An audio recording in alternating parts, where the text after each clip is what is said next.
Hello everyone, this time we are going to discuss division of fractions.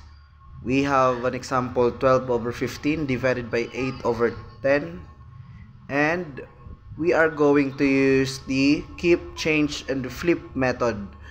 So it means we are going to write first 12 over 15 as the given for the first fraction.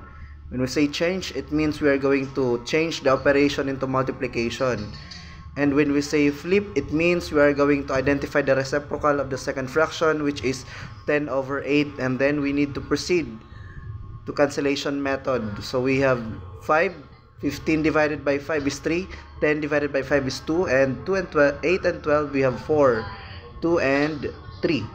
So we just need to multiply numerator to numerator and denominator to denominator. So we have 2 times 3, that is 6, over 3 times 2, that is 6. 6 divided by 6, so that is 1.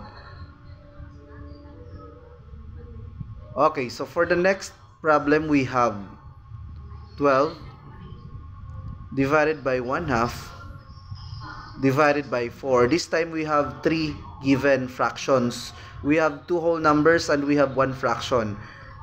We are going to use keep, change, and flip method. So 12 times 2 over 1, the reciprocal, times 1 over 4.